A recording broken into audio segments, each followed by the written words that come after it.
अभी जो भगवान ने साधन पंचक बताया कि ऐसे मेरी उपासना कर अर्जुन ये साधन पंचक से, तो अब अर्जुन के मन में एक प्रश्न आता है, जैसा कि डॉक्टर साहब पूछ भी रहे हैं 8.9 ये निर्गुण निराकार की साधना है। अर्जुन के मन में आता है कि ऐसे जो आपकी साधन करते हैं, उपासना करते हैं, है ना, कह रहे हैं ना, देखिए आप पढ़िए पहला 12.1, जो भक्त इस प्रकार आप में लगे रहकर सगुण साकार की उपासना करते हैं, जो अभी अभी आपने बताई, और या फिर 8वें अध्याय में पहले बताया या आप निर्गुण निराकार की उपासना उसकी करते हैं, तो उन दोनों में से उत्तम योग वेदता कौन है?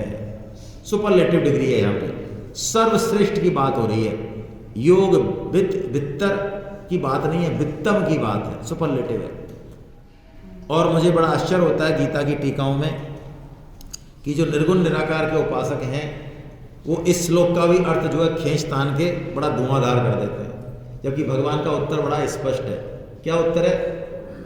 भगवान कहते हैं जो मुझ में मन को लगा के निरंतर मेरे भजन ध्यान में लगा हुआ श्रद्धा से युक्त होकर मेरे सगुण रूप को बचता है, वो मेरे मत में योगियों में, ये लो, इतना स्पष्ट उत्तर है। फिर भी आप देखें टीकाएं, लोग खींच तान के जो खुद को सही लगता है वो अर्थ टीका का श्लोक का कर देते हैं। क्या कह रहे हैं भगवान? सगुण साकार श्रद्धा से युक्त होकर वो श्रेष्ठ है। लेकिन ऐसा नहीं है कि निर्गुण निराकार की उपासना करने वाले कोई कनिष्ठ हों, हमसे नीचे होते हो, ऐसी गलतफहमी मत पाल लेना। इसलिए भगवान ने तुरंत तीसरे और चौथे श्लोक बोले और कहा कि जो निर्गुण निराकार की उपासना करता है वो भी मुझे ही प्राप्त होता है, वो किसी और को प्राप्त हो ऐसा नहीं। तो महाराज फिर आपने ये कठिन क्यों बताया? कंफ्यूज क्यों करते हो आप? श्रेष्ठ क्यों बताया? सॉरी, है ना। तो तुलसीदास जी इस बात का जवाब देते हैं, भगवान भी देंगे, हम ले लेंगे इसको। मैं कुछ चौपाइयों से श्लोक आरंभ करना चाह रहा हूँ। तुलसीदास जी ने क्या जवाब दिया? जो भगवान ने दिया वही तुलसीदास जी ने दिया, इसके विवेचन करेंगे हम थोड़ा सा। सगुण ही अगुण ही नहीं कछु भेदा, गावहि मुनि पुराण बुध वेदा। अगुण अरूप अलख अज जोई, भगत प्रेम बस सगुन सो सोई। तो अब क्वेश्चन आता है कि जो गुण रहित सगुन सोई कैसे, जल हम उपल बिलग नहीं तैसे। तुलसीदास जी कहते हैं कि पानी साकार है कि निराकार है? निराकार है जल, लेकिन बर्फ बन जाए उसकी तो साकार हो गया। तो बर्फ बनने के बाद उसमें कोई फर्क आ गया क्या? पानी में गला दोगे तो फिर बर्फ बन जाएगी। ऐसे ही सगुण और अगुण दोनों ही है भगवान। कोई ये कहे कि भगवान सगुण है, निर्गुण है, अगुण है, ऐसा नहीं। गीता कहती है भगवान सगुण भी हैं, भगवान निर्गुण भी हैं, भगवान साकार भी हैं, भगवान निराकार भी हैं, और भगवान इन दोनों के परे भी हैं। लो, ऐसा भगवान ने, ऐसा ही तुलसीदास जी ने कहा।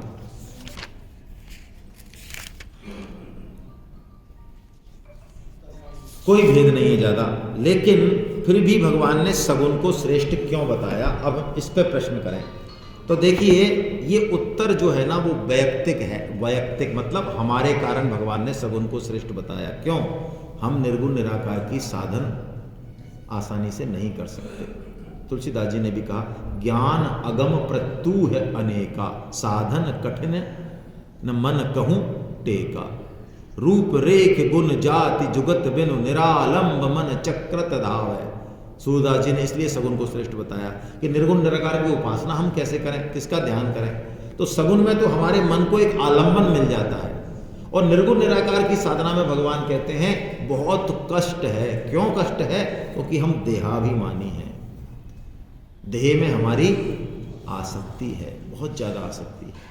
इसलिए भगवान ने निर्गुण निराकार की साधना को रिकमेंड नहीं किया, सगुण को किया। लेकिन देखिए, सार रूप में समझें हम, वास्तव में दोनों ही साधन जरूरी है।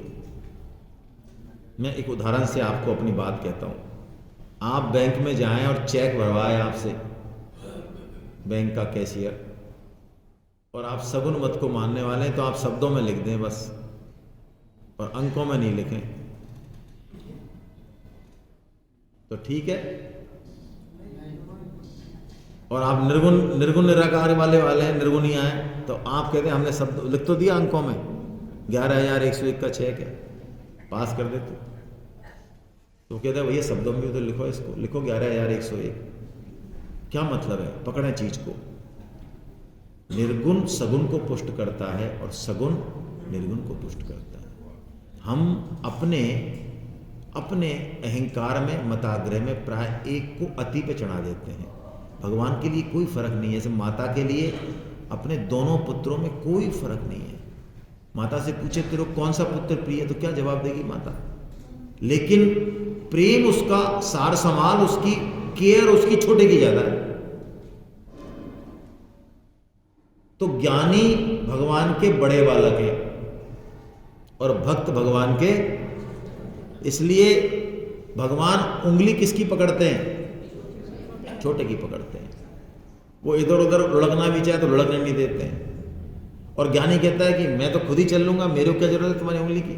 तो भगवान कहते हैं ठीक है भाई। तो इसलिए ज्ञानी जब लुढ़कता है तो उसको भगवान का आश्रय नहीं चाहिए, वो खुद के दम पे चलता है, इसलिए उसका मार्ग थोड़ा कठिन है ना।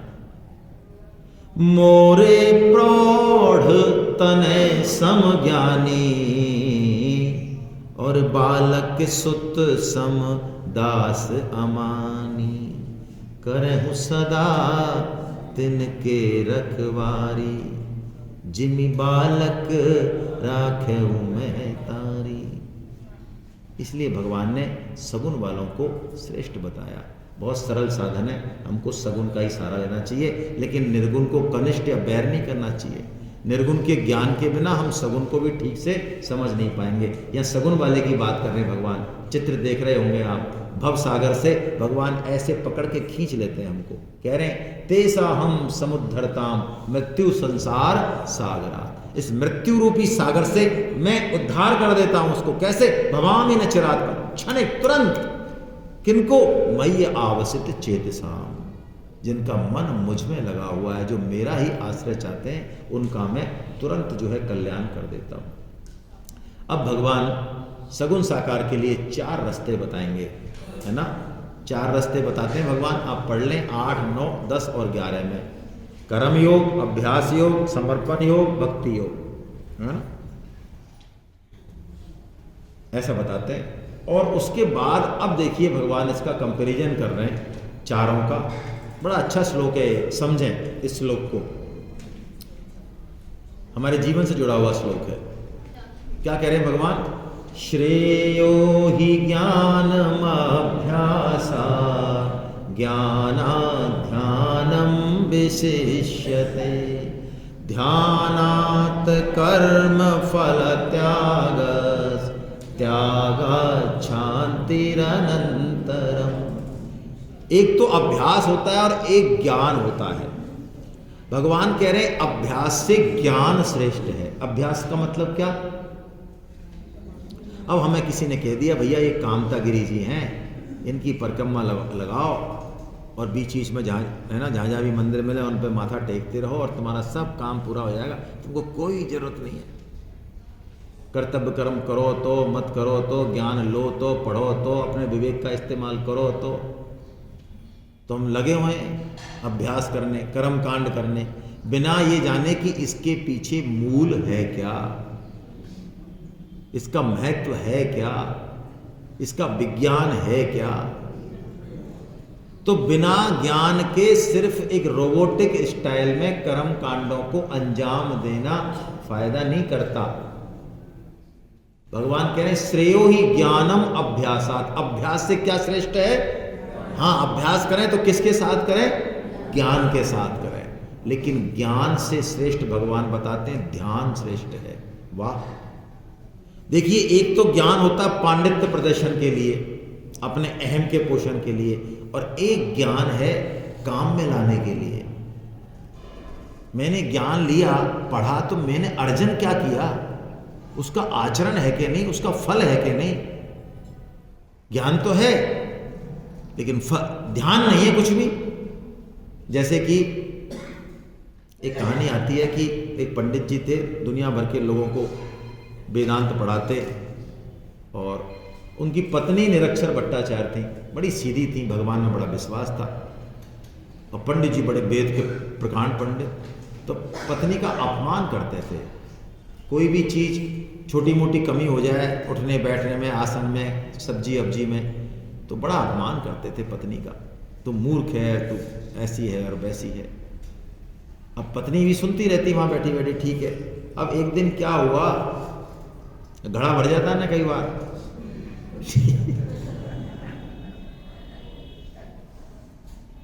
तो दाल में नमक नहीं था, तो पंडित जी आए वेदांत पे भाषण देके, बढ़िया। समाज ने कहा बढ़िया, कैसे प्रकांड पंडित हैं। तो अंदर आए तो उन्होंने जैसे ही कहा, हट, क्या डालो नहीं, क्या हो गया महाराज, अरे नमक ही डाला तुमने, तुम्हारी भूल हो गई होगी, है ना, अब डाल लो। अरे तो बेवकूफ है, पता ही नहीं तेरे को, नमक पकता है दाल में, तब नमक का स्वाद आता है ना, अब डाल लो।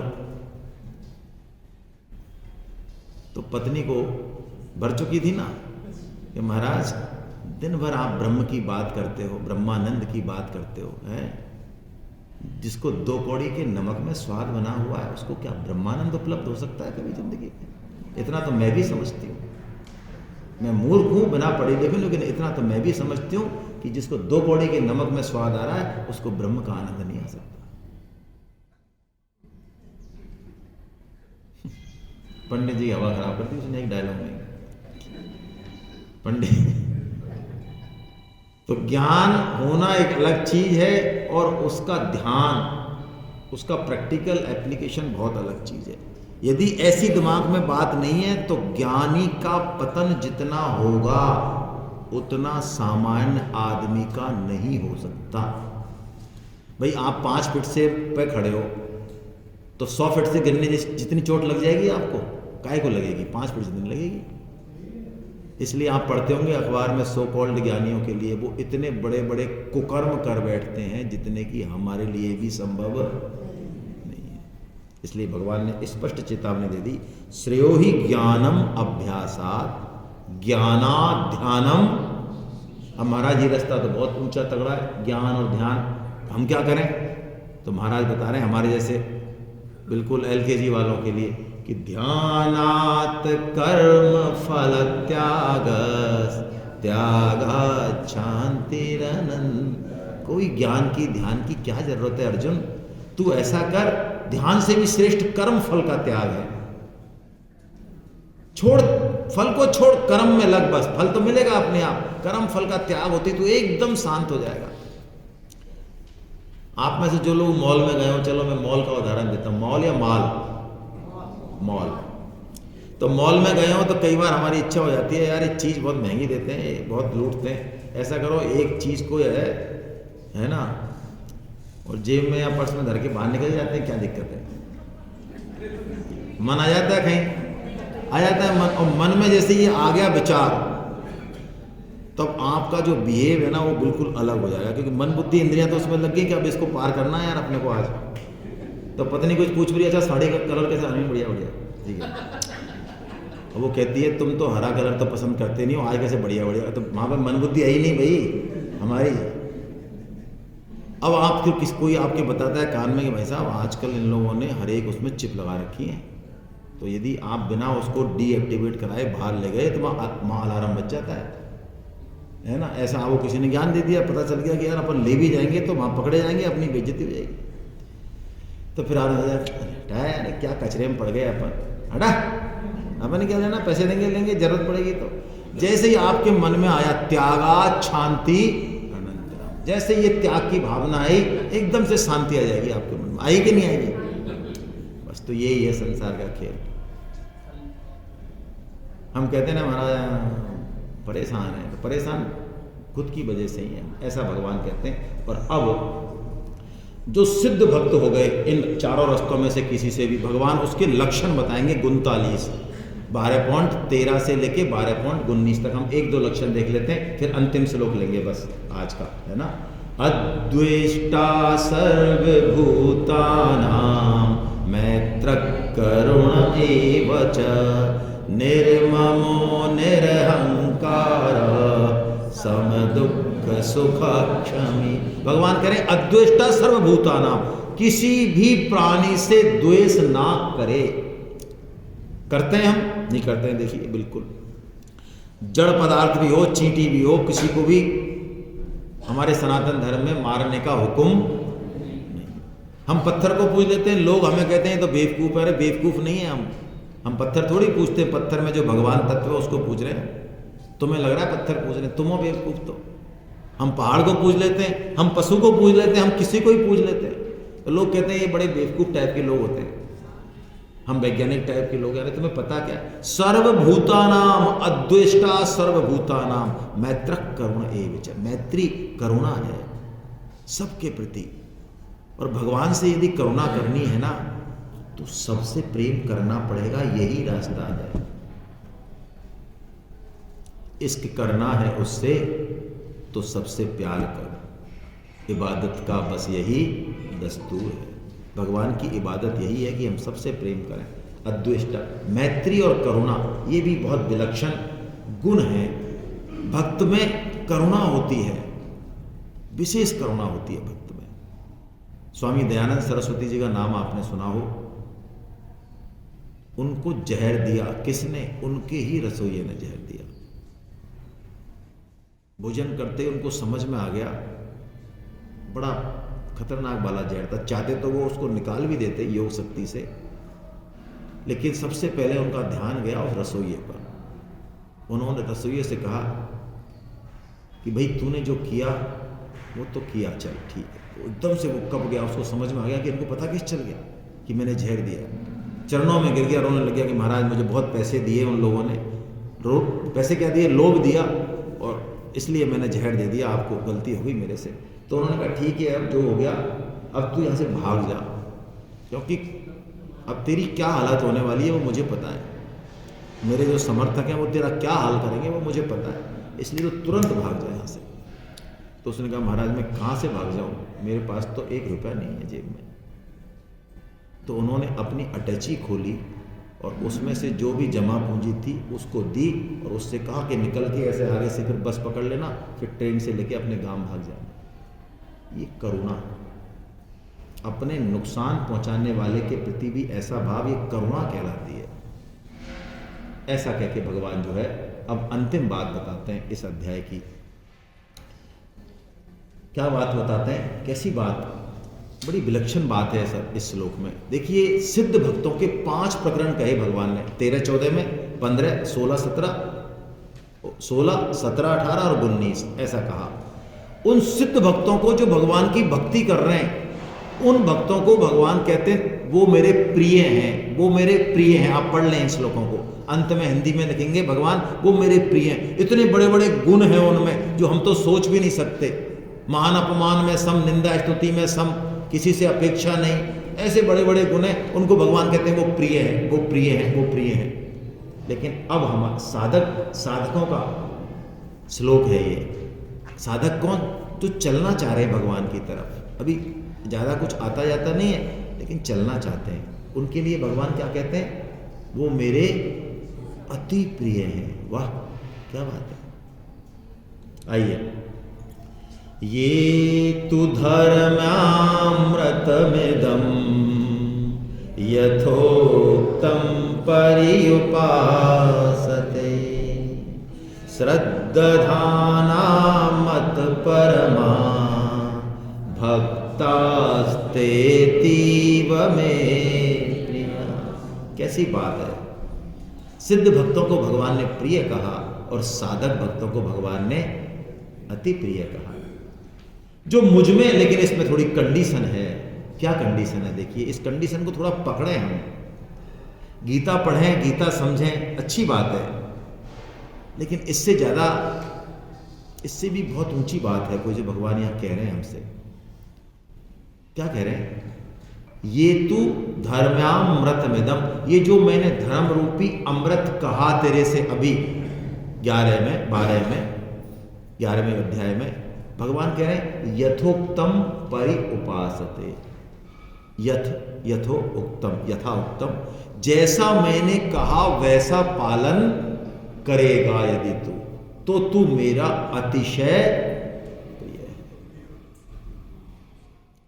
गीता के बिल्कुल अंत में जाके भगवान, जब सारे योग खत्म हो जाएंगे तब भगवान बताएंगे अर्जुन, ये गीता पढ़ना कोई सामान्य काम मत समझना, ये ज्ञान यज्ञ से मेरी पूजा हो रही है। और द्रव्य यज्ञ कितना ही बड़े से बड़ा, 10 लाख लोग बुला लो, पूरे इंडिया में नाम हो जाए, इतना बड़ा द्रव्य यज्ञ कर दो आप, उसमें भी त्रुटि रहेगी। ऐसा नहीं कि हम कोई असावधान है, देश काल कर्म पदार्थ का स्वभाव है, त्रुटि रहेगी ही। और भगवान ने कहा श्रेयान द्रव्यमयाद यज्ञ, 4.33 में भगवान कह है जितने भी द्रव्य यज्ञ हैं उनसे श्रेष्ठ क्या है, ज्ञान यज्ञ श्रेष्ठ है, और गीता पढ़ना ज्ञान यज्ञ है। लेकिन भगवान ने इससे भी ऊंची बात कही फिर वहाँ 18.68 और 69 में भगवान ने कहा अर्जुन, जो निष्काम भाव से इस भगवान की मेरी वाणी का यानी गीता का प्रचार करता है, उसके समान तो मेरा ना तो कोई प्रिय है और ना कोई प्रिय होगा। अब देखिए 3 स्टेज आ गई ना, एक तो प्रिय बताया भगवान ने, और प्रिय किनको बताया, जो सिद्ध भक्त हैं। सिद्ध भक्त मतलब शुद्ध भक्त भाई, वो बैठ जाए तो भी हमारे चक्षु खुल जाए, ऐसे शुद्ध भक्त। निंदा कर दो, अपमान कर दो, मान अपमान सब में ऐसे ऐसे गुण हैं उनके, उनको भगवान प्रिय बता रहे हैं। और साधक भक्त जो भगवान की तरफ चलना चाह रहे हैं, उन गुणों को धारण करना चाह रहे हैं, कोशिश कर रहे हैं, है नहीं अभी गुण, उनको अति प्रिय बताते हैं। और जो भगवान की वाणी का प्रचार कर रहे हैं मात्र, उनको भगवान सर्वाधिक प्रिय बताते हैं। तो यदि हम भगवान की वाणी में विश्वास रखते हैं, और रखते ही हैं तभी तो यहाँ बैठे हैं, तो क्या हमें भगवान की वाणी का प्रचार नहीं करना चाहिए? करना चाहिए, जरूर करना चाहिए, और अपनी क्षमता के अनुसार करना चाहिए। हर एक की क्षमता अलग अलग है, किसी की क्षमता 10 लोगों से बात करने की है, किसी की क्षमता 100 लोगों से बात करने की है, किसी की क्षमता सेमिनार कराने की है, किसी की क्षमता 10-20 लोगों को जोड़ने की है।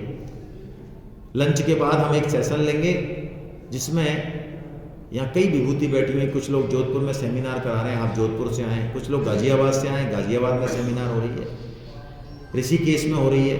तो आप एक संकल्प लें अपने मन में, गीता पढ़ना अच्छी बात है, मैं फिर कह रहा हूँ, यदि आप गीता प्रचार का काम नहीं करेंगे तो गीता के भावों को आप हृदय में नहीं धारण कर पाएंगे। आप माने इस बात को। हम लोग 99.99 पांडित्य प्रदर्शन पे जोर देते हैं। अरे असली पांडित्य ये है कि मैं भगवान का काम करने के लिए तैयार हूं या नहीं। ये प्रेम का प्रदर्शन, इससे प्रेम की कसौटी ये है, हम भगवान को प्रेम करें लेकिन भगवान का काम नहीं करना चाहें। क्या ये ठीक बात है? ये ठीक बात नहीं है। और बिना संकल्प के हम भूल जाते हैं। गीता में हमारा बहुत अच्छा भाव है, चित्रकूट धाम है, भगवान की नगरी है, श्री राम विराजे हैं, तो यहाँ तो हमारा शुद्ध भाव रहेगा ही। लेकिन जैसे ही संसार में जाएंगे हम सब भूल जाएंगे। इसलिए संकल्प कर लेना चाहिए कि मैं 10 लोगों को 20 लोगों को जोड़ूंगा, मैं ये काम करूंगा। वो संकल्प हमसे फिर काम कराता है अपने आप, और उस संकल्प को पूर्ण करने के लिए हम भगवत भाव में रहते हैं। उस संकल्प से हमारा ही फायदा होने वाला है। कोई ऐसा नहीं समझ ले कि मेरे से दूसरों का कल्याण हो जाएगा, ऐसी गलतफहमी नहीं पाल ले कोई। उस संकल्प से किसका फायदा होगा? सबसे ज्यादा किसका होगा? भाई देखो, अब आप एक चीज बताओ, हम सब अपने हृदय के तहे दिल से मुकुट बिहारी गुप्ता जी और उनकी धर्म पत्नी जो इसमें सहयोगी बने हैं, निमित्त बने, क्या उनको हृदय से धन्यवाद नहीं देंगे? ये जो हमारा सद्भाव है ना, ये मुकुट बिहारी गुप्ता जी की आध्यात्मिक उन्नति का असली हेतु है। भगवत गीता के श्लोक भी कोई समझे कि पांडित्य से समझ में आते हो, शब्दों के व्याकरण से और संस्कृत से समझ में आते हो, ऐसी बात बिल्कुल नहीं है। कोई यदि शब्दार्थ को भगवान गीता पढ़ना समझता है, बहुत बड़ी भूल में है वो। भगवान की वाणी भगवान की कृपा से ही समझ में आ सकती है। और भगवान की कृपा के लिए, भगवान का काम करने के लिए तैयार होना, और हम सब सक्षम हैं। भाई हम में से ऐसा कौन है जो कह दे देखो भाई साहब बेटा बेटी पैदा तो हो गए लेकिन हम शादी नहीं कर पाएंगे, इतना टेंशन कौन झेले यार, हैं? हेलो, ऐसा कोई महावीर जो फेल हो गया हो अपने बेटा बेटी की शादी का इंतजाम करने में? हो गए फेल, या और उछल उछल के करते हैं? हाँ, गुप्ता जी ने कितने पैसे लगाए? 20 लाख। अरे टांग फेर देंगे गुप्ता जी की शादी पे। हाँ, टांग फेर देंगे। ये करते हैं, देखो याद करेगी दुनिया हमको, क्या गुप्ता जी की शादी हुई, 30 लगाएंगे, 30।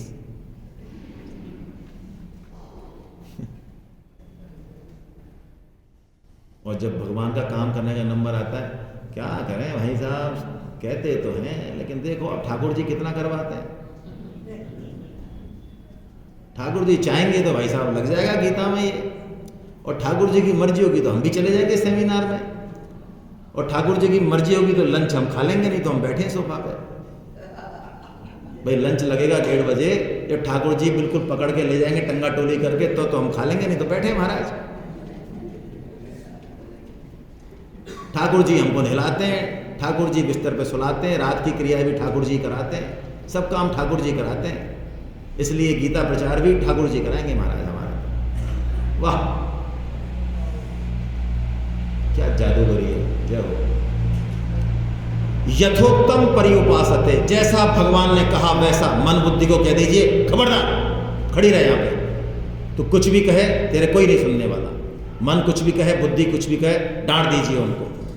हमारे ठाकुर जी का आदेश है, बस उनका काम करना है। अब मान हो अपमान हो, हंसें लोग, कोई पद हो प्रतिष्ठा हो धन हो, जाए कुएं में, ठाकुर जी का काम करेंगे, फिर ठाकुर जी हमारा काम करेंगे। बस इस भाव को लेके जाएं, यही गीता है असली। हरे कृष्णा हरे कृष्णा, हे नाथ हे मेरे नाथ, मैं आपकी शरण में हूँ, आप कृपा करें, मैं आपको भूलूं नहीं। नारायण नारायण नारायण। आपके मन में कोई प्रश्न हो, कोई टीका टिप्पणी हो 11वें और 12वें अध्याय को लेके तो अवश्य पूछ लें, पूछ लें। मन में प्रश्न रखने नहीं चाहिए, और नहीं हो तो जबरदस्ती करने की भी जरूरत नहीं है। नहीं तो मैं सुधीर जी को इनवाइट करता हूँ। चाय का क्या है? अभी 40 मिनट है तो एक अध्याय और ले लीजिए। मैं सुधीर जी को इनवाइट करता हूँ। सुधीर सर पधारें अगले अध्याय के लिए, 13वें के लिए।